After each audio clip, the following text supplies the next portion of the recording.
Remember the really dark Thundercats comic book series I told you about a few days ago? Thundercats The Return was about this depressing time in Thundera when Lion-O went to train in the Book of Omens and Mumm Ra had trapped him inside.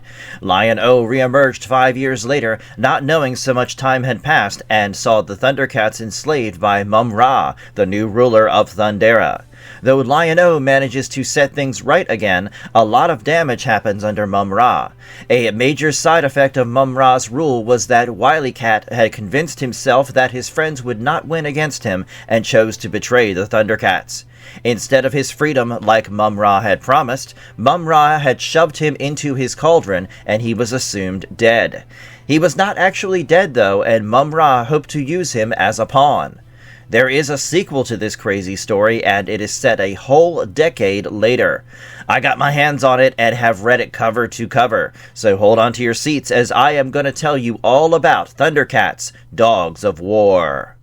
15 years after the events of Thundercats The Return, Wilykat lives on the outskirts of Thundera when he sees a huge thing fall from the sky, covered in blue flames. Two dogs walk out of the crash site, which is covered in rising dust. One of the dogs addresses the other as Commander and asks why they are not striking immediately, as their military is superior, but the commander shuts him down immediately, telling him that thinking's not a part of his job description, and he has to obey the alpha.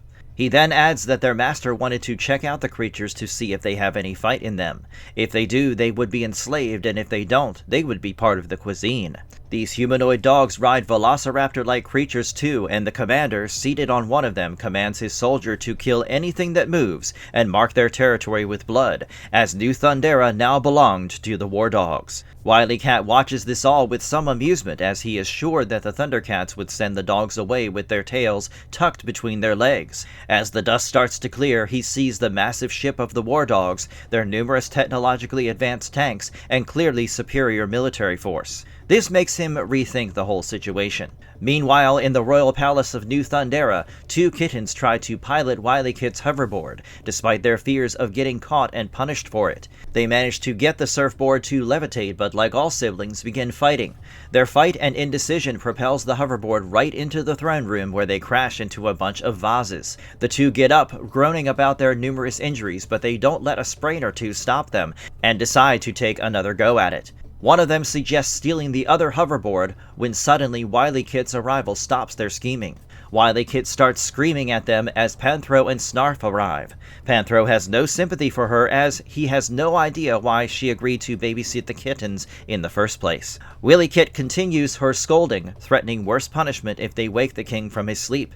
It's a bit too late for that, as Lion-O strides in, assuring Wilykat that he could sleep when he is dead. Lion-O is not looking like himself. The past 15 years have really taken their toll on him, as he looks about 100.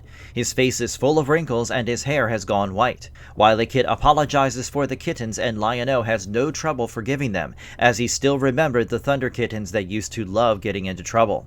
He gives the two kittens named Wilycub and Wilykat a royal pardon, and asks them to take it easy on their babysitter. As Wilykat leads the kittens away, still reading them the riot act, Lion-O turns to his trusted royal advisors and asks them to meet him in the balcony, as he has an important thing to discuss. In the balcony, Lion-O reminisces about building New Thundera and how they did a good job putting their world back together.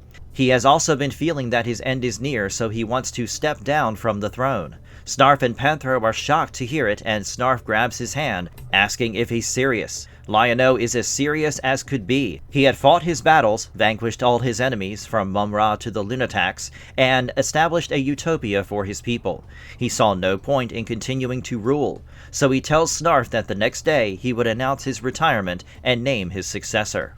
As Lion-O walks away to rest, Snarf reveals that he knew it to be a remote possibility, as Lion-O has been aging so swiftly.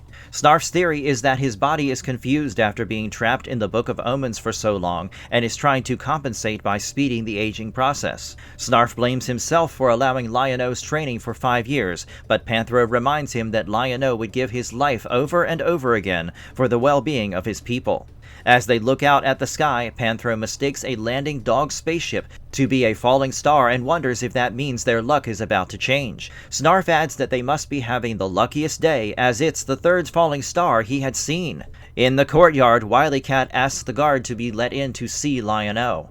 The guard understandably refuses to let the dirty mongrel-looking Wilykat in and tells him that Lion-O's health does not permit him to take visitors, especially at night. Wilykat insists that it's an emergency, but the guard comments that he needs to take a bath, as he looks like he's been holed up in a cave for the last 15 years in the Badlands, eating nothing but bugs and lizards. Wilykat is surprised that a random guard managed to nail exactly what he was up to in the past few years, but continues to ask whether there is any chance he would be let in to see the king. The guard tells him that if he went home, cleaned himself well, and returned tomorrow morning, he would allow him to meet the royal advisors and petition for an audience with his majesty. Even Thundera has to deal with this bureaucracy BS. The voice of his sister yelling, "Wilykat!" distracts him, and as he turns to look at her, busy disciplining the wayward kitten for running through the garden and threatening to tie his tail to his brothers if he doesn't listen. The guard tells Wilykat that the Thunder Kittens were a couple of little hellcats, and one of them, Wilykat, was named after a member of the Thundercats who had died in the battle against Mumm Ra. The guard goes on to say that he's head over heels in love with the beautiful Wilykat, and he had only taken the job hoping it would lead to a conversation with her. Unfortunately, he has not been able to work up the nerve yet. He continues to say that he had joined the army too, as he is a fan of the Thundercats. While the guard went on this rant about his life, Wilykat slips away and breaks into the palace. He notices all the changes around him and wonders out loud that it might have been a bad idea to come there. Cheetara intercepts him immediately and, not recognizing him, attacks him with her bow staff. She demands to know who sent the traitor to kill them when Tigra joins the fight.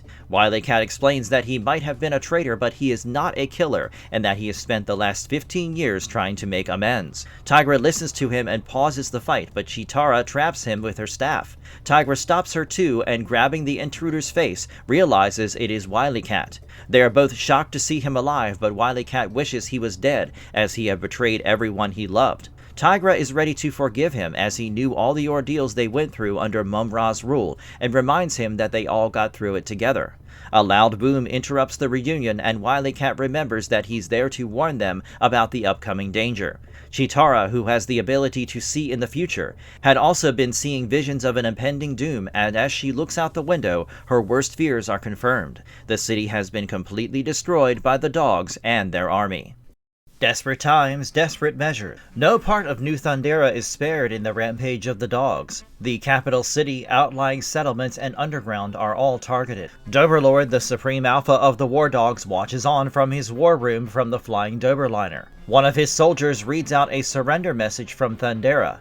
This surprises and disappoints Doberlord, as he had been expecting more of a fight from the Thundercats. His soldier clarifies that the message is from Burbles, a different race of settlers in Thundera, and shows them on screen.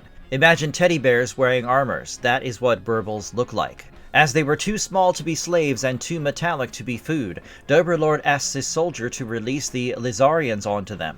The soldier isn't sure that's a good idea, as morale is low in the war dogs, and giving their army the choice to do whatever they wanted with the Burbles would have been better. But Doberlord explains that the morale of the Lizarians would get worse, and they needed a reminder of their decision to choose to serve Doberlord instead of becoming kibble. As the Lizarian warriors are unleashed on these teddy bear-esque creatures, one of them hands out a hibiscus to ask for peace. The Lizarians start their rampage anyway and slaughter the Burbles, while Doberlord enjoys the show from up above. The soldier in the war room, however, is clawed to death by Lady Diablador, Doberlord's wife by the looks of it, as punishment for daring to question the orders of the Supreme Alpha. She then tells off Doberlord for not consulting her before all the Burbles were destroyed, as she would have loved a Burble. I will be honest, I would love a Burble too, they look super cute. Doberlord consoles her, promising a souvenir before their invasion on Thundera is over, and tells her that cats make good pets. I will scream if any of the Thundercats are enslaved again. I had enough of it in Thundercats: The Return. In the courtyard of the palace, the dog general and a few of his soldiers hold guard, as they were strictly ordered to leave the palace alone and make sure to allow nobody in or out. The dogs can't help but speculate on what way would be better to eat a cat: make a stew out of them or stick them in a soup. Close to them, Wilykat hides with Wilycub and Wilykat, but the dogs catch their scent. The general grabs the kittens, declaring that they were fair game as they were not in the palace, and Wilykat, being the best babysitter ever, attacks. The soldiers retort that Wilykat would not survive for long as she's outnumbered when suddenly the guard, the same guy who was talking to Wilykat moments ago, jumps into her defense. Wilykat is not happy about the assist, but the two fight them off and the kittens throw stones at the intruders. Within seconds, reinforcements arrive and the four book it inside the palace, realizing they would never win a battle where they are so outnumbered. Tigra greets the kittens with a hug and thanks Wilykat for keeping them safe. Wilykat asks the guard who helped her, and seeing his opening, the guard introduces himself by holding her hands. I kid you not, he is named Mobcat. I've never met someone who matches their name so well. Meanwhile, Lion-O is briefed over video transmission by Governor Mumm Ra, who tells him about the devastating condition of their kingdom. The dogs had overrun the Thundrilium mines and their remote outposts and settlements had all been destroyed. Some had been killed, others injured, while a vast majority had been imprisoned. Mumm Ra is helpless against the situation as she tells Lion-O that they are not capable of defeating the creatures as they have no intel about their strengths, weapons, and how many they were fighting against. Mumm Ra also notes that Lion-O looks disheveled and ill. When she brings attention to that, Lion-O basically asks her whether he is supposed to look like a supermodel while his kingdom is under attack. Not his exact words, but the sentiment is the same. Mumm Ra's transmission is overridden by Doberlord, who introduces himself and calls him their new king. He gives them 24 hours to prepare for their surrender and threatens to wipe them off the map if they don't comply. He ominously points out that the Thunderians have only seen the bark of the war dogs, and they would regret seeing them bite. Lion-O can't believe that his kingdom is on the verge of collapse and tells Panthro that Thundercats never give up, but the other option they have seems really abhorrent. Outside, he meets Wilykat and Wilykat, crying from the joy of reunion, and is shocked to see Wilykat alive. He hugs Wilykat as he rambles off an apology for the betrayal. Lion-O calls him a fool for avoiding them for 15 years and tells him that he's of course forgiven. Lion-O then addresses the Thundercats, telling them that there's only one thing they could do to defeat the war dogs. Suddenly, Snarf arrives with the unlikely ally Lion-O has chosen, Mumm Ra. Of course there's betrayal. For the sake of the future of the planet, Lion-O shakes hands with Mumm Ra in a new spirit of cooperation. Nobody's on board with the plan as they had spent nearly their entire lives fighting against Mumm Ra, and now suddenly they were supposed to work alongside him. They don't trust him and believe they will regret the decision soon. Even Mumm Ra's mutant cronies think Lion-O has gone senile from old age. Vulture Man cannot bring himself to participate in an alliance with people who locked him away for a decade, and Chitara reminds him that prison is a better fate compared to the way the Thunderians were treated under Mumm Ra's rule. Their fight rages on till Lion-O intervenes, asking them all to shut up.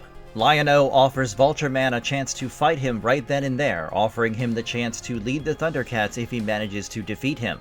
Vulture Man, instead of using his words, answers with a punch. Slithe and Monkeyan join in, and the three initially put up a good fight against Lion-O, but then start arguing amongst themselves on who would be the best leader. This gives Lion the easy edge and he knocks them all out, telling them that their selfishness is the reason they lost and will keep losing.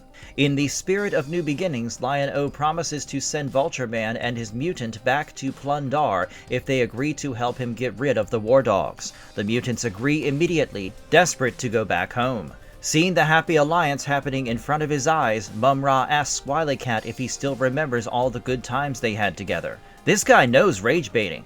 Wilykat attacks him immediately and tries to kill him, but Lion-O intervenes once more, reminding Wilykat that there would be new beginnings for everybody, and that meant putting the past behind for the sake of the future.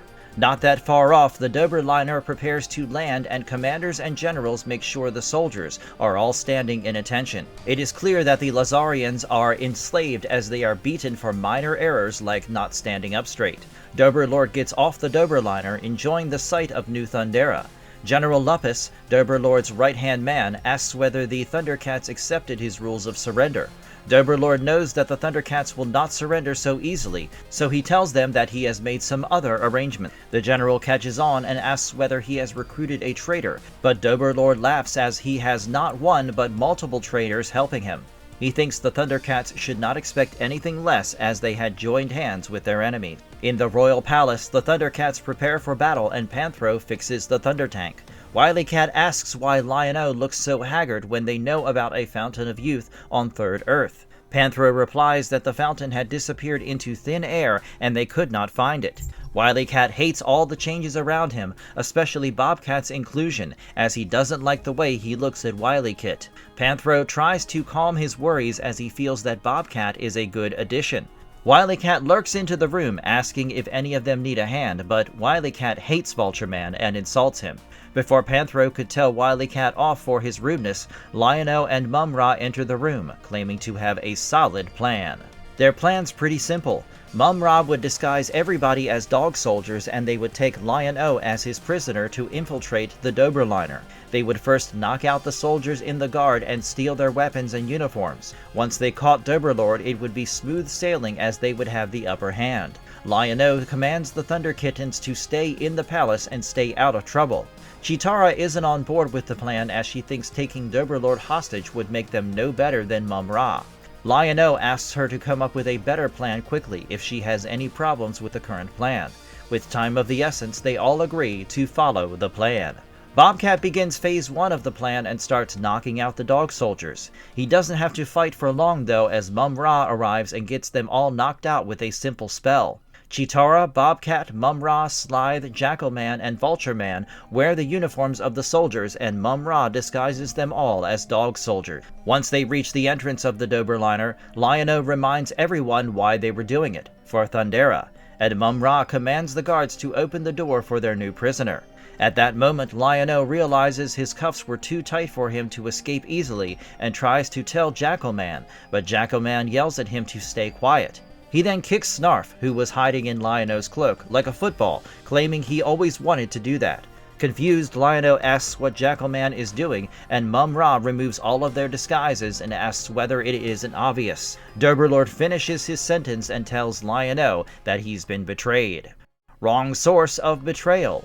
While roaming the rooms of the royal palace, the Thunder Kittens find Mumm Ra sprawled on the floor with one arm missing. The two kittens, who cannot stay out of trouble, sneak into the room and ask why he's still in the palace. When they don't get an answer, they poke him with a stick, and when he speaks, asking them to stop poking him, they run away in fear. Wilykat suggests telling the others, but Wilycub points out that if the dogs left Mumm Ra in such a state, the Thundercats could not have been better off. In the Doberliner, Mumm and the other captured Thunderians are led into the dungeons. Lion-O is chained and shocked repeatedly by Doberlord, his equally sadistic wife Diablador, and Mumm Ra. Wait, if Mumm Ra's here, who was in the palace? Just hold on, I will get to it. Doberlord asks Lion-O to admit he's in charge or get shocked again. When Lion-O simply stares back, Lady Diablador shocks him once more. The torture is too much for Lion-O's body and he passes out. Doberlord decides to return once he wakes up again and leaves. As Lion-O moans in pain, he hears a voice telling him that he should have passed out, or at least pretended to pass out much earlier. In the nearby room, General Lupus takes permission from his Alpha to deactivate the Mumm Ra skin. He then gives a report of the mission. General Lupus had used the holographic transmogrifizers to appear as Mumm Ra and used it to turn the others into dog soldiers. He had revealed his true form when Mumm Ra claimed to appear as the dog soldier, but Lion-O and his cats had not caught on. Now, because of their plan, Lion-O and the rest of the Thundercats and mutants would think Mumm Ra is the turncoat and blame Lion-O for trusting him. Speaking of turncoats, Jackalman visited the brig to run salt over his wounded friends. The brig is already a war zone as Cheetara had picked up another fight, this time with Slythe. The two move on to a fist fight after name-calling when the door opens, and in walks Jackalman. Everyone tries to get a hand on him, but he's not the one imprisoned, and simply sneers at the fate of his friends. Slythe asks him why they sold him out, and Jackalman tells him that jackals were practically cousins to dogs. Doberlord had convinced this fool that he is of noble blood, and in the idiotic hope of becoming a duke, Jackalman had agreed to side with the dogs. Jackalman's immune to being called an idiot as he thinks he's on the side of the winning team and leaves the brig with the other turncoat, Ma Mutt. In the torture chamber, Lion-O sees a Lizarian chained and asks who he is. The Lizarian tells him that he is Komodomar, son of Komodo Morrison. Lion-O recognizes him as a Lizarian whose race has allied with the War Dogs. Komodomar asks him not to blame his people for choosing slavery over death, as it is his fault being the Lizard King. Lion-O relates to the feeling and hears Komodomar's story. Lizaria was a peaceful planet with philosophers, artists, and gardeners till the War Dogs attacked. Their savage and cruel invasion had destroyed their planet, and Komodomar had tried to broker a deal with them. The Lizarians believed that as long as Komodomar is alive, he would lead them to a land of peace and paradise, as it was prophesied during the time of his birth. Doberlord knew about it and used it to control the Lizarians. Komodomar is really regretful about the way his people were being used to commit heinous acts, but he's also helpless. He remembers every single atrocity the dogs have committed: the burning of Buglaria, the massacres at Kango Realm of Marsupial 4, Bundar set aflame, and now Thundera. Lion-O refuses to allow his kingdom to be another feather in the cap of Doberlord, but he can't do much. He tries in vain to break free of the chains he is trapped in. In the palace, Mumm Ra gets up and the Thunder Kittens run away in fear once more. This time, Mumm Ra asks them to stop as he is in no condition to hurt them. This encourages them to go near him, and he tells them what happened. Mumm Ra had decided to rest after coming up with a plan with Lion-O. When he woke up, his best friend Ma Mutt had ripped his right arm clean off and left him for dead. Mumm Ra is inconsolable, having lost his arm, his pet, his henchmen, and possibly his enemies as well. He doesn't know how to get them back either, as the only thing that stood between thousands of blood-hungry hounds and total domination over Thundera is just him and a couple of Thunderian brats. Wilykat is not so disheartened, as he has a plan that would solve everything. Living up to a legacy. Wilykat's plan is to imitate the original plan. As Doberlord, Mumm Ra takes the Thunderian kittens and walks into the Doberliner. The guards assume the kittens must be really big troublemakers, as the king himself has decided to escort them. Within moments, the real Doberlord walks in to interrogate the Thunderian prisoners. The guards begin to stutter, realizing something is amiss, when suddenly the Dober alarm goes off, alerting everyone that there's a breach in the brig. Doberlord begins yelling "Who let the cats out?", which is followed by woofs from his soldiers. I find that detail hilarious. In the brig, Cheetara attacks Mumm Ra as soon as she's free. Wilykat and Wilycub hold her back, explaining what happened and their plan to infiltrate the Doberliner. Wilykat can't believe that he now has to fight alongside Mumm Ra, but he doesn't have time to brood over this issue, as the guard dogs are close behind. Mumm Ra transforms to his powerful version and they unleash hell on the dogs. During the fight, Bobcat mentions to Wilykat that they make a pretty good team. Wilykat is surprised he's asking her out during the fight of their lives, but she says yes, delighting the young guard. They break into the torture chamber and release Lion-O and Komodomar. Lion-O tells them that with Komodomar and his people, they have the chance to turn the tide of the battle. Wilykat gives Lion-O the sword of Oprah, which irritates Lion-O, as his school should have been teaching him about the sword of Omens. It also makes me wonder if Thundera gets Earth's TV networks and if the Thunderians enjoyed Oprah's show on a lazy weekend. Back to the story. Lion-O and Mumm Ra rush to teach Doberlord a lesson, and Wilykat begs to go along. Lion-O thinks it's a bad idea, not wanting to lose him once again, but Wilykat needs the opportunity to prove himself, and Lion-O reluctantly agrees. The rest of the team heads out. The dog soldiers barricade the entrance, and the guards command them not to let the cats leave under any circumstance. The Lizarians are offered double rations for every cat they kill. When the Thundercats and Komodomar arrive at the entrance, the commander of the soldiers asks them to aim. The Lizarians take one look at their king and turn against the dogs. In the control room, Doberlord kills General Lupus and mocks him by saying he accepts his apology and resignation. Lady Diablodor doesn't approve, asking him why he is such a poor sport. Lion-O enters and agrees with her, as Doberlord would now need all the help he can get. Doberlord attacks with his powerful trident that shoots a blast of energy. Wilykat pushes Diablodor in front of Lion-O and she's decimated immediately. It affects Wilykat too, who passes out. Lion-O rushes at Doberlord and disarms him. Doberlord does not have any fighting skills and is all bark, no bite without his trident. He eggs on Lion-O to finish him, but Lion-O tells him that that is not the Thundercat way, and that he would be given a fair trial for his galaxy-wide reign of trouble.